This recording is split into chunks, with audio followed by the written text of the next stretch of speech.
Chapter 1. A Man's Quiet Life. The alarm buzzed at 5:15 a.m. like it did every weekday. Jake Walker rolled over in the dark, careful not to disturb the sleeping form beside him. Lauren lay on her side, turned away from him, her shoulder bare above the sheet. He watched her for a moment, her steady breathing, her face relaxed in sleep, and felt a pang of something between longing and confusion. He slipped out of bed, feet landing quietly on the cold hardwood floor. In the kitchen, he moved with practiced rhythm, coffee brewing, eggs sizzling, 2 lunch containers side by side on the counter. He packed hers with salad and grilled chicken, hers always healthier than his. His was a sandwich, chips, a bottle of Coke. He wrapped hers with care and slid a sticky note inside like he always used to do when they were still newlyweds. Hope today's better than yesterday. Love you, Jake. He doubted she'd even notice it. By the time he came back with her coffee and set it gently on the nightstand, Lauren was stirring. She barely opened her eyes. "Thanks," she muttered, her voice thick with sleep. Jake smiled faintly. "Long night." She nodded, eyes closed again. "Just tired." He nodded, kissed her on the forehead, and left without expecting more. Jake's days weren't glamorous. He worked maintenance at a local distribution warehouse. Long hours on his feet, grease under his nails, and backaches that seemed to last longer every year. But it was honest work, and it paid well enough. Their mortgage was manageable. They had a reliable car, a modest house in a quiet Ohio neighborhood. It wasn't much, but it was theirs. Still, something had shifted. He could feel it like a cold draft in a closed room. For the past few months, Lauren had been somewhere else. She smiled less, touched him less, talked to him like he was a roommate. The woman who used to wrap her arms around him from behind while he cooked now left the room to take phone calls in hushed voices. She was always on her phone now, at dinner, at night in bed, even during movies. Texts that made her smile, laugh even, but she never shared what was funny. If he asked, she'd say, "Just Emma," or "work stuff." She never turned the screen his way anymore. Jake didn't want to be the jealous type, and he certainly didn't want to be that guy who checked his wife's phone. But still, something didn't sit right. The silence between them used to be comfortable. Now it felt suffocating. One Friday evening, they were invited to dinner at a friend's house, Emma and Ryan's. Emma had been Lauren's friend since college. Ryan, a tall, confident guy who worked in real estate, was the kind of man who walked into a room like it already belonged to him. He had a perfect smile and dressed like he was always closing a deal. Jake never disliked him, but he couldn't shake the feeling that Ryan always looked at Lauren just a beat too long. Dinner was fine. Chicken marsala, roasted potatoes, overpriced wine that Ryan bragged about as if he'd pressed it himself. Jake didn't say much. He never did at these things. He wasn't the talker. He listened, smiled, added a joke here and there. Lauren, though, she was glowing, laughing, leaning in closer to Ryan's side of the table when she spoke, even brushing her hair back behind her ear in that way Jake remembered from their early days. She touched Ryan's arm twice during a story, maybe 3 times. Jake noticed. He kept noticing. Halfway through dessert, Emma was gushing about how Ryan had surprised her with a weekend spa trip. "He booked the whole thing without even telling me," she said, beaming. "Just told me to pack a bag and whisked me away." "God, that's amazing," Lauren said. "You're so lucky, Em." Emma smiled. "You've got your own hero at home." "Jake's solid." Lauren sipped her wine and shrugged. "Yeah, Jake's dependable. I just wish he'd do something spontaneous for once. Why can't you be more like Emma's husband?" She turned to Jake, smiling as if she were making a harmless joke. "He's more of a man than you." The room went still. Jake froze mid-bite, his fork hovering in the air. His chest tightened. He looked at her, not in anger, not yet, but in disbelief. Her tone was light, casual even, but her eyes carried something cruel. He set his fork down. "You should have married him then." Lauren blinked, her smile faltering. Emma looked awkwardly down at her plate. Ryan cleared his throat and reached for his glass of wine, suddenly fascinated with the pattern on the tablecloth. The rest of the evening was a blur. Jake didn't speak much after that. He went through the motions, thanking them for dinner, helping Lauren with her coat, saying goodbye with a forced smile, but his stomach was twisting into knots. The car ride home was silent. Jake drove with both hands on the wheel, knuckles white, eyes fixed on the dark road ahead. Street lights streaked across the windshield in broken flashes. Lauren stared out the window, arms folded, her reflection staring back at her. The tension was suffocating. He thought she might say something, anything, a joke, an apology, a dismissal, but she didn't, and he didn't ask. Instead, his mind played the words over and over again like a scratched record. He's more of a man than you. What did that even mean? More romantic? Richer? Louder? Did she want Ryan? Had she been with him?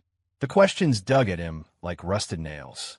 Every passing mile between the dinner table and their front door made the silence heavier, until it was unbearable. Jake clenched his jaw, trying to breathe through the burn rising in his chest. This wasn't just a joke. Not anymore. Chapter 2. The Echo of Silence. The silence that filled the house wasn't new, but now it had weight. It didn't just rest between them, it pressed down on Jake like something he could feel in his bones. After that humiliating dinner party, he had hoped, prayed, that maybe Lauren had realized she'd crossed a line, that she might apologize, explain, laugh it off as an awkward joke gone wrong. But days passed. No apology came. Jake decided to try, not because he wasn't hurt, but because he loved her, because maybe things had gotten too routine, too predictable, and maybe that had made her feel unseen. He could fix that. He could fight for them. That Friday, he came home early from work. Dirty hands. Sir back. He stopped by a florist on the edge of town, picked up a fresh bouquet of wildflowers, the same kind she carried on their wedding day. The woman behind the counter smiled. "Lucky lady," she said. Jake smiled back, but there was a knot in his stomach. He came through the door with hope in his chest. "Babe, I'm home," he called out cheerful-like. No answer, just the distant hum of a true crime podcast echoing from the bathroom. She came out 20 minutes later in a towel, face wet, hair pulled back. She looked surprised to see him standing there with flowers. He handed them to her. "What's this for?" she asked, eyebrows raised. Jake chuckled softly. Can a guy bring his wife flowers for no reason? She gave a small smile. "Thanks," she said, then walked to the kitchen to set them in water. No hug, no kiss, no "I love you." Later that night, Jake queued up The Notebook, her favorite movie. Ordered takeout from the Thai place she used to love. He cleaned up the living room, lit a candle, even opened a bottle of wine they'd been saving. Lauren sat through it all, phone in her hand, screen lighting up every few minutes. She didn't laugh at the parts she used to cry at. She didn't lean into him during the final scene. By the time the credits rolled, she stood up, stretched, and said, "I'm gonna go scroll a bit in bed." Jake stayed behind, staring at the screen long after the movie ended. The next attempt was more vulnerable. He slid into bed one night and reached for her, hand gently trailing up her hip under the blanket. She stiffened. "Not tonight," she said, her tone flat. "Are you okay?" He whispered, brushing a strand of hair behind her ear. "I'm just tired," she mumbled, turning away. That was the third time in a row she had said that. He lay awake for hours, staring at the ceiling, her back turned to him. In the darkness, his thoughts swirled, heavy and relentless. Is it me? Am I not enough anymore? The phone became the wedge that drove itself deeper every day. Once, they used to scroll TikToks together, laugh at memes, send each other funny reels. Now, Lauren kept her phone close like it was sacred. Locked, face down, always on silent. Jake noticed the change when he reached for it absent-mindedly, just to check the time, and she snatched it up with a sharp, "Can you not?" He blinked. "I was just checking. Yeah, well, don't. It's private." She'd never been secretive before. Jake had never felt the need to snoop. But now, she was always texting, always smiling at messages, sometimes giggling like a teenager. When he asked, she'd casually say, "Emma's just being ridiculous again." But it wasn't just Emma. Once, when Lauren left her phone on the kitchen counter and went to take a shower, Jake heard it buzz. He didn't look. He wanted to. God, he wanted to. But he didn't.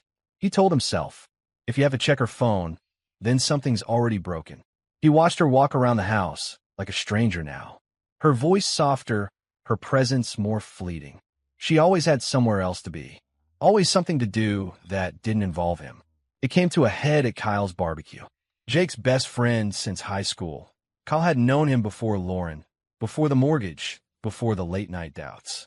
He was the kind of guy who said what was on his mind, and tonight, after a few beers and some burgers, he pulled Jake aside near the grill. "You all right, man?" Kyle asked, flipping a patty. Jake forced a smile. "Yeah, just work's been a little rough lately." Kyle shook his head, eyes cutting toward where Lauren stood by the drinks, laughing with Ryan again. "It's not just work, is it?" Jake followed his gaze. Lauren leaned in toward Ryan, her hand briefly touching his forearm. Ryan smiled too widely. "She's not looking at you the way she used to," Kyle said quietly. "Something's up." Jake stared at them. The way Lauren lit up in conversation, the way she laughed like she hadn't laughed with him in months. It was like watching someone live a life you were no longer invited to be part of. That night, Jake confronted her. He didn't yell. He didn't accuse. He just asked, "Are you seeing someone else?" Lauren blinked. "What? You've been distant. Your phone's always locked. You're always texting Ryan or Emma." Lauren's eyes narrowed. "Are you stalking me now?" Jake took a breath. "I'm not stalking you. I'm trying to understand why my wife looks happier texting someone else than talking to me." "Oh my God, Jake." She turned away. "This is why I don't talk to you anymore. You're paranoid. You twist everything. Then show me I'm wrong." She paused, just for a second, then scoffed. "I don't have to prove anything to you." That hurt more than the words, more than the defensiveness. It was the coldness, the refusal, the wall. That night, after Lauren fell asleep with her back to him again, Jake sat in the living room. The clock read 1:43 a.m. The house was dark, quiet, except for the faint ticking of the old wall clock. He pulled out an old spiral notebook from the junk drawer and opened to a fresh page. He stared at it for a long time before writing. June 12th. "I'm not sure when I lost her. Maybe I didn't. Maybe she just gave herself away. Tonight, she laughed with another man. The way she used to laugh with me. I wonder if she misses the way I looked at her, because I miss the way she looked at me." Before she stopped, Jake closed the notebook softly, as if the sound might break something fragile. Outside, thunder rumbled in the distance. Chapter 3. A Shadow in the Mirror. There are certain moments when a man feels himself fracture. Not all at once. Not with an explosion. Sometimes, it happens like a slow drip from a rusted pipe. Subtle, steady, impossible to ignore. For Jake, the drip started the night Lauren came home at 2:14 a.m., reeking of cheap perfume and red wine. Heels in hand, hair a mess, lipstick smeared. She laughed softly to herself as she stumbled through the front door, not even noticing Jake sitting alone in the dark living room, watching the clock. "You're up," she slurred lightly, surprised. "I thought we were having dinner," he said, voice calm, steady, rehearsed. She waved a hand. "Oh my God, babe, I told you. Girls' night. Emma was having a crisis. It got out of hand." Jake nodded slowly, eyes never leaving hers. "Right. Girls' night." Lauren yawned, kissed him on the cheek like she was brushing past a stranger, and disappeared into the bedroom. The next night, it happened again. Another girls' night, another unanswered phone call, another missed dinner. Jake sat with a cold plate of chicken Alfredo and a warm beer, listening to the creak of the ceiling fan above him and the pounding of his own heart. She walked in at 2:41 a.m. this time. No heels, no apology, just a flippant, "Don't wait up next time," tossed over her shoulder as she disappeared into the hallway. Something inside Jake shifted. That Saturday morning, Jake stood in the aisle of a hardware store, staring at a wall of gadgets and electronics. A cheap, voice-activated recorder caught his eye, small, black, inconspicuous. He didn't want to do it. God, he didn't. But the doubt was eating him alive. Questions he couldn't shake. Images he couldn't unsee. The silence in their bedroom wasn't just emotional anymore. It was tactical. And Jake had the terrifying suspicion that his own bed, the place where he once made love to his wife with gentle reverence, had become the backdrop of his humiliation. He bought the recorder. Cash. No receipt. That night, while Lauren showered, Jake slid the device beneath their bed frame, hidden near the baseboard, tucked in an old sock to muffle its shell. It would activate at the sound of voices. Moans. Movement. He told himself it was insane, that he was being paranoid, that maybe, just maybe, this would clear his mind instead of confirm his fears. But deep down, he already knew the truth. Monday came, and with it another excuse. "I'm staying at Emma's tonight," Lauren said, breezing through the kitchen in a short skirt and a backless top. "We're doing a movie marathon." Jake looked up from his mug. "You haven't seen Emma in weeks." She froze, just for a split second, then rolled her eyes. "Jesus, Jake. What, are you keeping score now?" "I'm just asking," he said evenly. "You never cared what I did before. Now, suddenly you're Inspector Gadget." She grabbed her purse, slammed the door, and was gone. Jake didn't sleep that night. He just lay there in the quiet dark, staring at the ceiling fan turning slowly above him, waiting.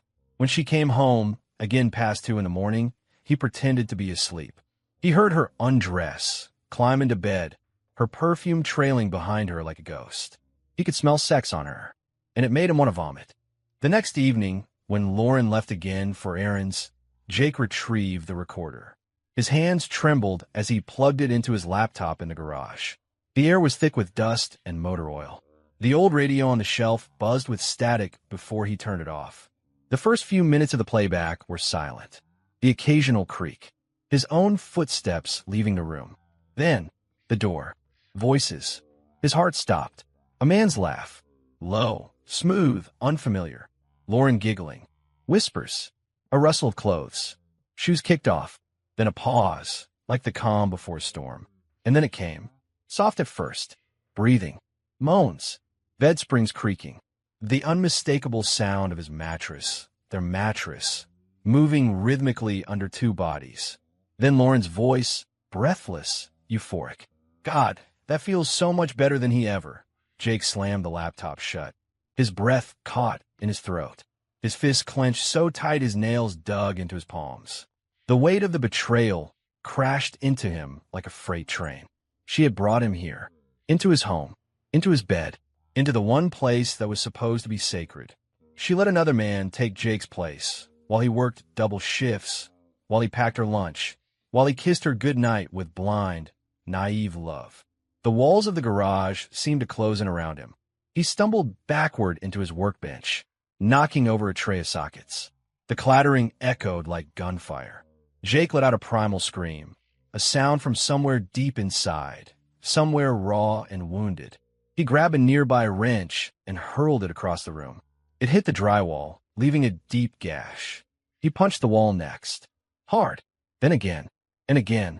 The drywall gave way. His knuckles split open. Blood smeared across the white. Then he fell to his knees. His body shook. His breath came in ragged sobs. He buried his face in his hands and cried, not just from pain, but from shame, rage, heartbreak, the kind that bends a man's spine and leaves him hollow. He whispered into the stillness, voice cracking, tears falling onto the concrete. "She let another man take my place in my home, in my bed." He didn't know how long he stayed there. Minutes. Hours. The recorder still sat on the bench, mocking him with its silence now. Jake eventually stood, bloody and broken, but steadier than before. He said nothing to her when she returned. Nothing when she smiled faintly and said she was tired. Nothing when she crawled into the bed she had desecrated. But in his mind, something had shifted permanently. He wouldn't confront her. Not yet. But he would plan. Chapter 4. Her fantasy, his nightmare. Mornings were the hardest now. Jake sat at the kitchen table in silence, coffee untouched, staring at the seat across from him where Lauren used to sit in oversized pajamas and messy hair, legs tucked under her as she scrolled Instagram and talked about everything and nothing. Now, that chair remained cold. Her scent lingered faintly, something floral and expensive he didn't recognize. Not the vanilla body lotion she used for years. This one was sharper, new, just like everything else. He gripped the edge of the ceramic mug, knuckles pale, eyes vacant. His mind had become a theater of flashbacks he didn't ask for. Moments replayed themselves without warning, her laugh, her vows, the way she'd looked at him once like he was her whole world. Their wedding day, the little chapel in Tennessee, rain tapping softly against the stained glass windows. She'd held his hands and said with tears in her eyes, "No matter how hard life gets, I'll never stop choosing you." At the time, he believed her with everything he had. He remembered their honeymoon in Charleston, warm, southern evenings, her barefoot on the hotel balcony, dancing to an old jazz record in his shirt. They made love like time didn't exist. Back then, she would roll over afterward, whispering, "I don't care where we go next as long as it's with you." That woman was gone now. In her place stood someone who took longer showers, who wore tight skirts and high heels to go grocery shopping, and who had started calling him Jake again instead of babe or honey. Formal, distant. She came home late that evening again. Jake had been half asleep on the couch, still in his work boots, a beer bottle on the table beside him. He heard the key turn, heard her heels click across the hardwood like a metronome counting down to another lie. Lauren swept into the room wearing a black blouse he hadn't seen before, low-cut, paired with form-fitting jeans. Her hair was curled, makeup still flawless. "Where were you?" Jake asked, sitting up. She didn't stop walking. "Just out. Emma needed a break from her kids. We had drinks." Jake's brow furrowed. "It's almost midnight." She shrugged, dropped her purse on the counter. "Time flies." He stood slowly, meeting her in the dim kitchen light. "You seem different lately." Lauren paused mid-motion, her hand on the fridge door. Then she turned toward him. "Different how?" Jake searched her face. "I don't know. New clothes. New perfume. New energy." She smirked. "Is it a crime to take care of myself?" "I didn't say it was. It's just new." She crossed her arms. "Maybe if you noticed earlier, I wouldn't need to." The jab landed hard. Jake took a step back, wounded. "I always noticed you." Lauren's eyes flickered with something he couldn't name. Anger? Guilt? Amusement? Then she grabbed a water bottle and headed down the hallway. "I'm exhausted. I'm going to bed." But she didn't sleep next to him. She lay on her side, back turned, again. Just like every night now. The next morning, she was gone before he woke up. No note. No goodbye. Just the echo of her sin in the sheets, and her phone charger missing from the nightstand. Jake sat alone again, staring at the cold half of the bed. He wondered what excuse she'd give this time. Another girl's day. Another emergency. Another round of emotional charades. That afternoon, while taking out the trash, he found it folded, crumpled in the kitchen bin underneath a mound of paper towels and plastic wrap. A hotel receipt. Room 423. Westgate Inn. Paid in cash. The moment he read the name listed for the booking, everything inside him stopped. Ryan Cole. Jake felt the paper tremble in his grip. His pulse thundered in his ears. The name was typed in neat, corporate font like it meant nothing. But it did. It meant everything. Ryan, the golden boy. The man she said he should be more like. The one she touched too often, laughed too freely with. The one who smiled like he already had what Jake never thought he'd lose. Jake stood in the driveway, staring at that receipt for what felt like an eternity, the wind tugging softly at the edges. A numb chill spread through his limbs. His hands tightened around the paper. A single, ragged breath escaped his lips. She had chosen him, not in the heat of one mistake, not in a fit of drunken stupidity. She had planned this. She had lied again and again. She had said Emma when she meant Ryan. She had slept in his bed after giving her body to another man in a hotel room paid for in cash. Jake didn't cry. Not this time. He just stood there, staring at the name of the man who had helped destroy the woman he loved and the life he built. Chapter 5. The Letter and the Ring. The house was quiet, too quiet for a Saturday morning. A soft drizzle tapped against the kitchen window as gray light filtered through the blinds. The scent of fresh coffee lingered in the air, untouched in the mug Jake had poured for himself but couldn't bring to his lips. He sat at the kitchen table in silence, staring at the blank page in front of him. The notepad was old, something Lauren had bought years ago with the intention of writing gratitude lists. He'd found it in the back of a drawer that morning, covered in dust and untouched, much like the promises they once made. Jake held the pen tightly in his hand, as if afraid it might slip away like everything else had. His wedding ring sat on the wood next to the notepad, gleaming dully under the soft overhead light. He stared at it for a long time. That small circle of gold had meant something once.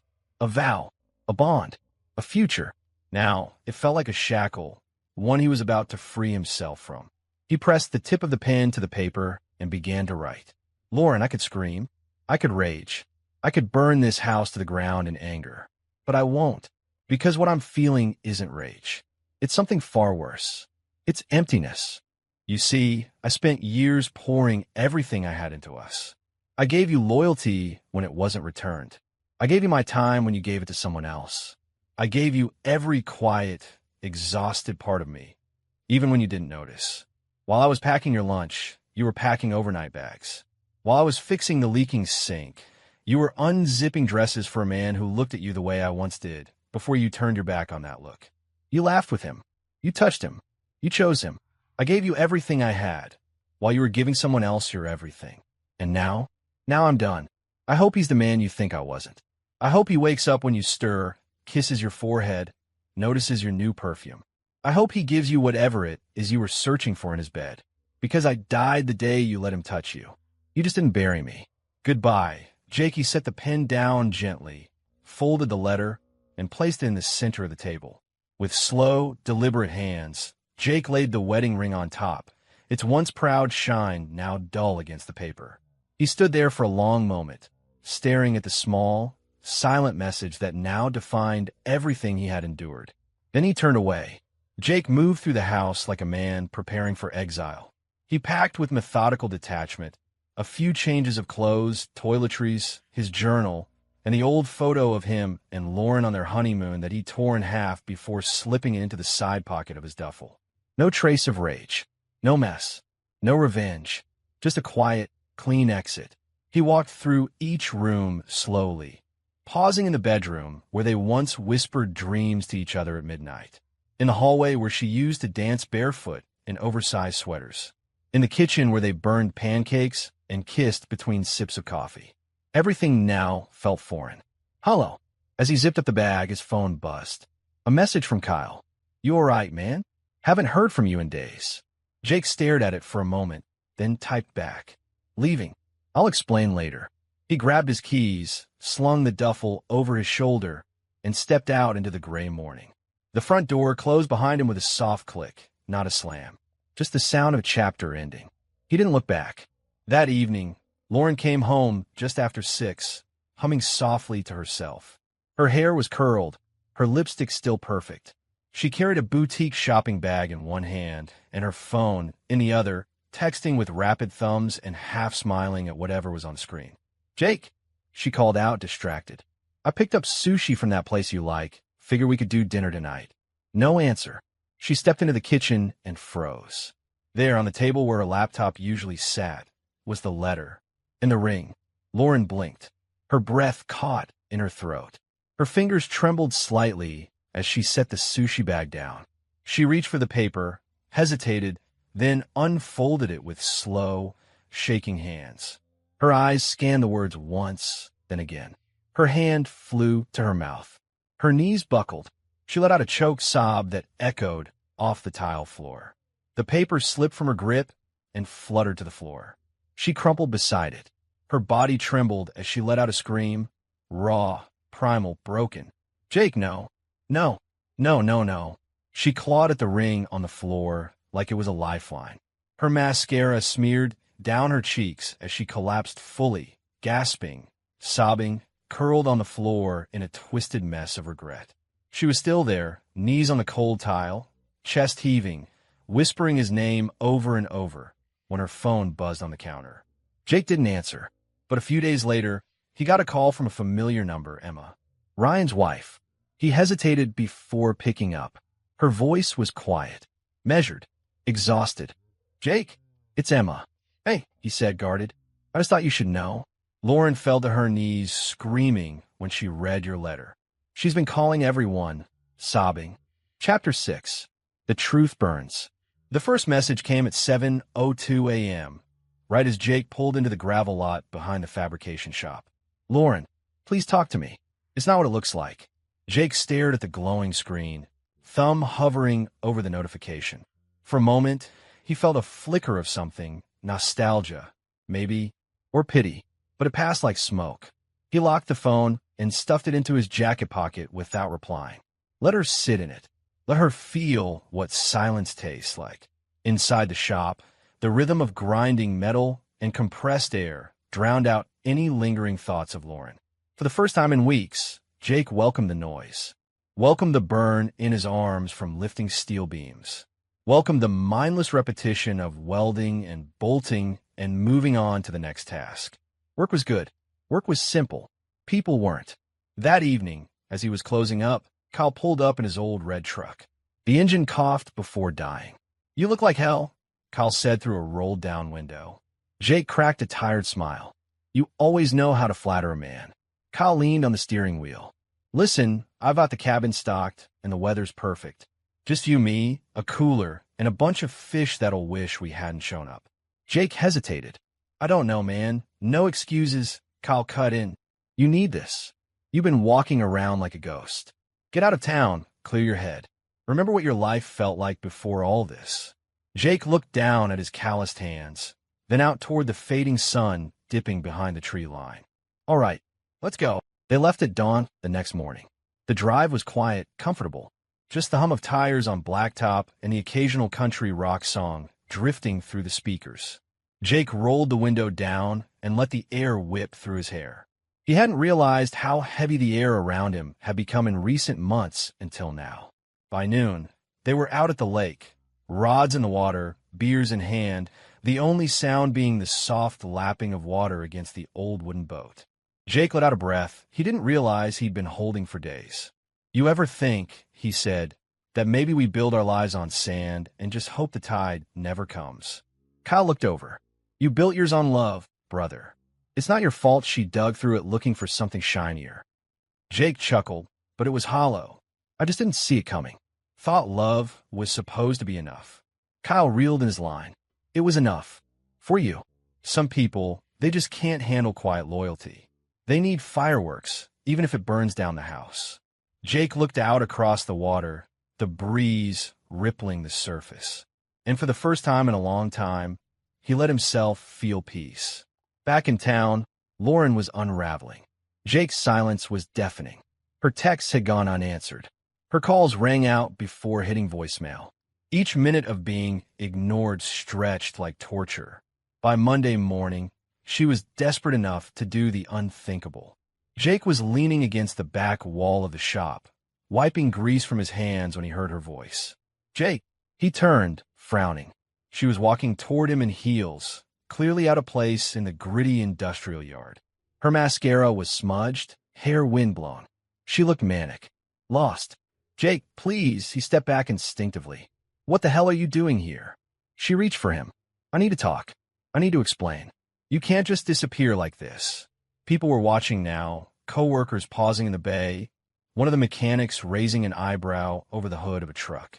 Jake's jaw clenched. "You need to leave." "No," she shouted, tears streaming. "You don't get to humiliate me like this." Jake stepped forward, his voice low but firm, every word a knife. "You did that all by yourself." Lauren's face crumpled. The strength she walked in with evaporated, and she stood there trembling, surrounded by the sound of nothing. Jake turned and walked away. He didn't look back. That night, Emma called again. Her voice was sharper this time, stronger. "I filed this morning," she said without ceremony. Jake sat in his truck outside the grocery store, nodding slowly. "You sure?" "Oh, I'm sure." He tried to come home like nothing happened. Said it was a mistake. Said she meant nothing. Emma laughed bitterly. "He didn't expect me to have screenshots, recordings. Hell, I had private investigator reports. Lauren may be a homewrecker, but Ryan? He's a goddamn coward." Jake let out a slow breath. "I'm sorry. Don't be. I feel lighter than I've felt in years." There was a pause. Then she added, "Oh, and Ryan blocked her. Deleted her number. Left her on read." Jake blinked. "Wait, really?" "Yup. After you left, she called him 30 times in 2 days. He told a friend of mine she was getting clingy. Guess she wasn't much fun without the secrecy." Jake leaned back in his seat, watching the parking lot fill with tired shoppers and flickering brake lights. He felt nothing. No anger. No sadness. Just a cold, hollow detachment. "Good," he said simply, and he meant it. Chapter 7. Her shame, his strength. The notebook was leather-bound, rough to the touch. Jake picked it up on a whim from a bookstore he hadn't visited in years, tucked between hunting magazines and an old shelf of self-help paperbacks. He didn't know what made him buy it. He just knew that he needed somewhere to put all the weight he couldn't carry inside anymore. So he wrote. Not every day. Some days the words came out like blood. Other days he just stared at the blank page, jaw tight, fists clenched. But when they did come, it was honest. April 2nd. I loved her more than I loved myself. That's where I went wrong. April 7th. She slept beside me after giving herself to someone else. I wonder if I even felt real to her at all. April 10th. I'm not going back. Not for her. Not for an apology. I need to remember who I was before I let her define me. In that quiet, private place, Jake began stitching himself back together. He joined a gym again. Not to get revenge, not to show her what she lost, but because he needed discipline, structure. Sweat was the only thing that didn't lie to him. 45 minutes on the treadmill didn't gaslight him. Weights didn't cheat. A pull-up bar wouldn't kiss him and then text someone else in the parking lot. He started eating clean, waking up early again, making coffee just for himself. Kyle still checked in regularly, and so did Emma. Even Jake's sister, who lived 2 states away, noticed the change in his voice during their weekly calls. But the biggest change came when he did the hardest thing of all.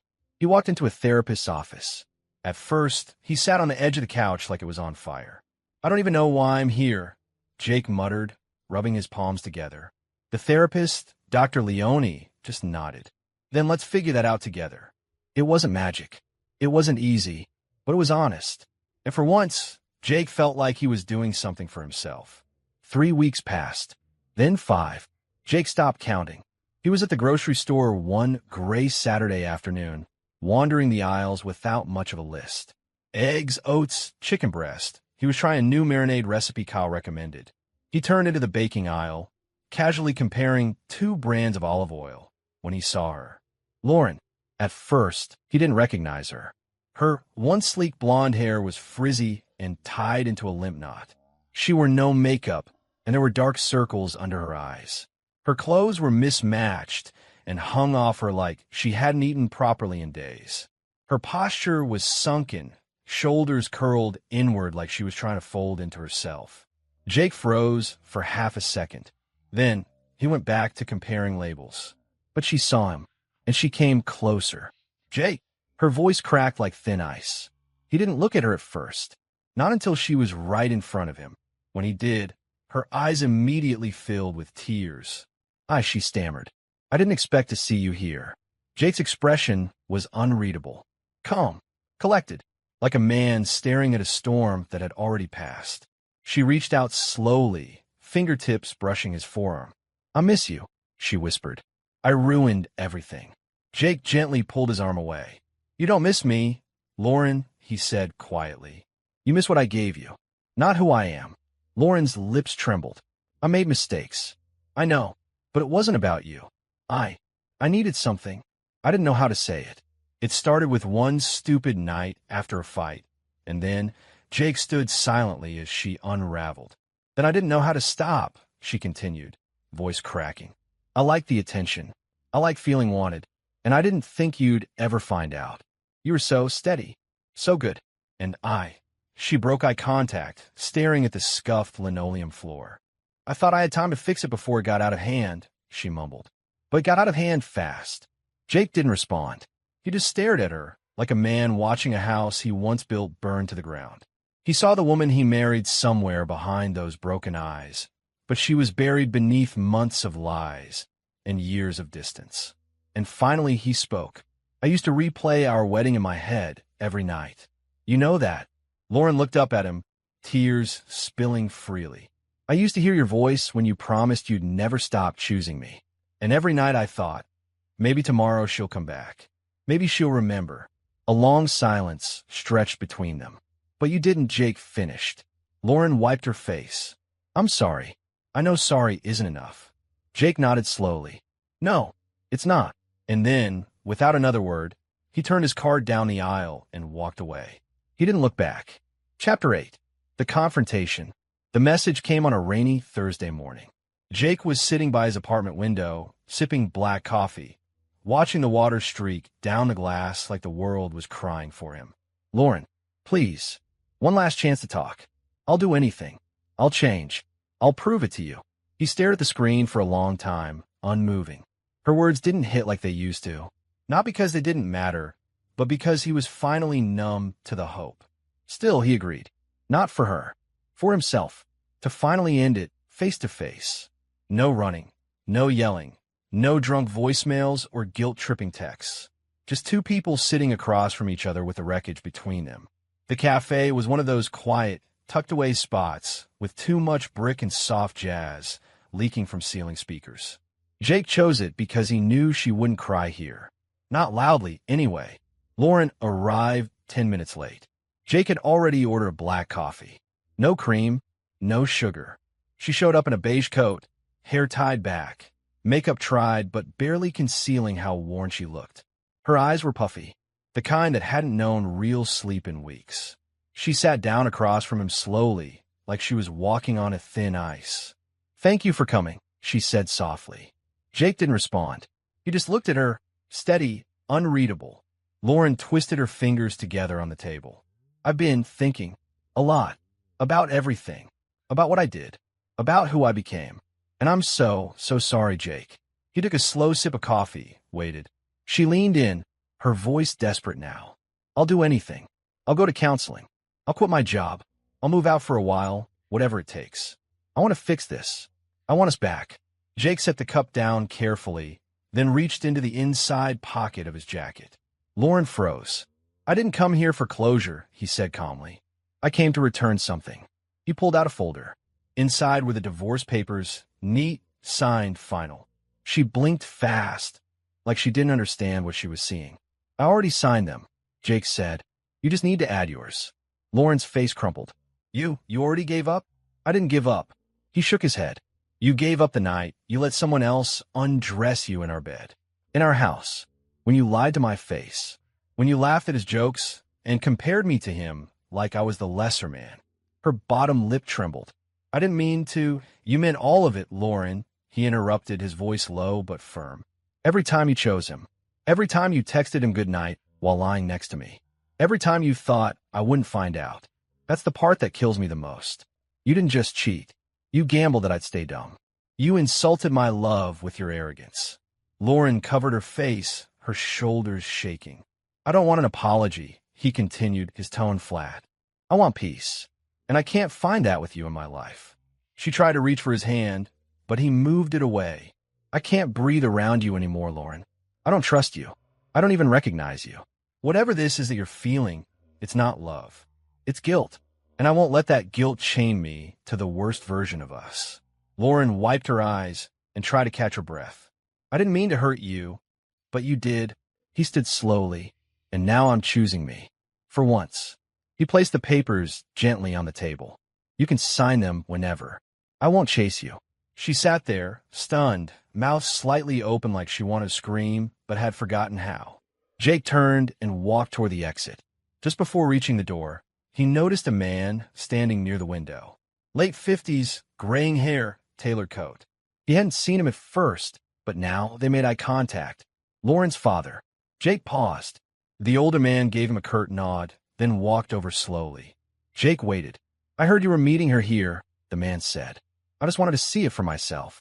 Jake raised an eyebrow. "I was never kind to you," Lauren's father added after a beat. "Thought you weren't good enough. Not driven enough. Not enough. But I was wrong." Jake didn't say anything. "You were a good man to her," he said. "She didn't deserve it." Jake gave a single nod, the smallest gesture of thanks, then stepped into the rain and walked away. Chapter 9. The Shift. Jake stood in the middle of his new apartment, 2 bedrooms, 2nd floor, a modest space with scuffed hardwood floors and a creaky ceiling fan that wobbled when it spun. The place smelled like paint and fresh beginnings. A folding table stood where a dining table should be. His couch was secondhand from Kyle's garage, and the mattress still rested on the floor. But for the first time in a long time, he felt something he hadn't in months. Peace. He exhaled slowly, dragging his hand along the cool white wall as he paced through the empty living room. There was no perfume lingering in the air, no sound of heels clacking at the door, no anxiety tugging at the back of his mind. Just silence. And it was beautiful. He walked to the small window overlooking the street, sipping his coffee, strong, bitter, black and watched the world pass by. People walking dogs, grocery bags swinging, laughter from a group of college kids crossing the street. Life had moved on, and so had he. Almost. He didn't plan on seeing Marissa again. Not after the drama. But it happened naturally. Emma invited him to her birthday dinner at a quiet Italian place downtown. She said Ryan wouldn't be there, obviously, and promised no awkward setups. She kept her word. But when he arrived, Marissa was already sitting at the far end of the table. She smiled when she saw him. Soft. Warm. Not pitying, just genuine. Marissa was Emma's friend from college. Divorced, no kids. Worked in graphic design. Wore her hair up in a messy bun and drank her wine slow like it was a ritual. She didn't ask Jake about Lauren. Didn't press. Just talked to him like he was human. First time trying this place? She asked. Yeah, Jake nodded. I don't get out much. Well, she smiled. Good food, good people could be worse. He chuckled. Could always be worse. By the time the night ended, he felt lighter, like someone had peeled the pressure off his chest without him noticing. When she walked out with him to the parking lot, her coat pulled tight around her waist, she turned and said, I'm glad you came tonight, Jake. You look freer. He smirked. You make it sound like I just got released from prison. She leaned slightly closer. Didn't you? He laughed. That night, they exchanged numbers. They didn't rush anything. It started with texts, small, ordinary ones. Marissa, coffee's on me next time you're downtown. Jake, as long as it's not one of those $9 oat milk things. Marissa, fine. You're getting the basic drip. Like a man. They met once a week for lunch. No expectations. No digging into the past. Just two people sharing time and stories, rediscovering what it felt like to be seen. Jake found himself opening up to her in small doses. About fishing, about his old truck that always broke down in the cold, about how he used to love woodworking but hadn't touched a tool in years. Marissa listened. Really listened. She didn't fill the silence with compliments or sympathy. She just let him be. And that felt like healing. One afternoon, Jake was reorganizing the boxes in his hall closet when his phone buzzed on the counter. Voicemail. Lauren. His stomach tightened. He stared at the screen for a long moment. He didn't even realize he'd stopped breathing until his thumb hovered over the play button. He closed his eyes and tapped. Her voice came through, quiet, thin, cracked like glass under pressure. Jake, I know you won't answer, and you don't have to call me back. I don't even know why I'm doing this. She paused. He could hear her sniffing. I lost you, and I'll never forgive myself for what I did. You didn't deserve it. You were good to me. You were everything. And I was selfish. I thought I was chasing excitement, but all I did was destroy the only safe place I ever had. Jake clenched his jaw, heartbeat pulsing in his ears. I hope you find someone who sees your worth. He stood there a moment, phone still in his hand. The apartment around him was quiet. No shattering noises. No chaos. Just him. And clarity. With a steady hand, he tapped delete. He didn't need to hear the rest. Chapter 10. The last lesson. The late afternoon sun filtered softly through the sprawling branches of oak and maple trees as Jake strolled along the winding path of the neighborhood park. The air smelled faintly of freshly cut grass mixed with the sweetness of blooming honeysuckle. A gentle breeze rustled the leaves, carrying with it the distant laughter of children and the occasional bark of an excited dog. Jake's hands were shoved deep into the pockets of his worn denim jacket, his gaze tracing the simple beauty around him. Young families gathered on picnic blankets, couples pushing strollers, and teenagers tossing frisbees in the open field. The scene was peaceful, almost idyllic, a world far removed from the chaos that had once consumed him. He paused at a small clearing where a group of kids chased a soccer ball, their faces alight with joy and abandon. For a moment, a ghost of a smile flickered on Jake's lips, fragile but real. Further down the path, a wooden bench beckoned. Jake sank onto it, setting his leather-bound journal carefully on his knee. The book felt heavier now, not with pain, but with the weight of a story lived, learned, and finally understood. He flipped to the last page and read the words he had written moments ago, handwriting jagged but sure. Some storms don't come to break you. They come to wash away what was never real. Jake exhaled, closing the journal slowly. The quiet rustle of the leather cover was a gentle punctuation to the final chapter of that part of his life. He looked up and watched a young father tossing his daughter into the air, her gleeful screams ringing out like a song. A mother nearby gathered fallen leaves into her arms, letting them scatter like golden confetti. The memories of Lauren surfaced unbidden, the laughter, the fights, the betrayals. He thought of the nights spent wondering if the love they had was worth the cost, the silence that stretched between them like a canyon, and the moment he finally walked away with nothing but a letter and a ring left behind. But those days were gone. Now, he felt a quiet strength growing in the hollow left by loss. As he sat there, his phone buzzed softly in his pocket. He ignored it. No calls, no texts, just peace. His mind drifted to the voice inside him that had spoken through the storm, the one that told him to keep going when everything inside screamed to stop. The man he was before, during, and after the pain was finally whole again. Not because he found someone else to fill the void, but because he had reclaimed himself. Jake whispered quietly to the empty bench beside him, as if the wind might carry his words to the far corners of the world. She told me to be more like someone else. He paused, a small, bitter laugh escaping. But I've finally become the man I was meant to be. He stood slowly, slipping the journal into his jacket. The sun was dipping lower, casting long shadows on the path. His steps were steady, sure. He didn't look back.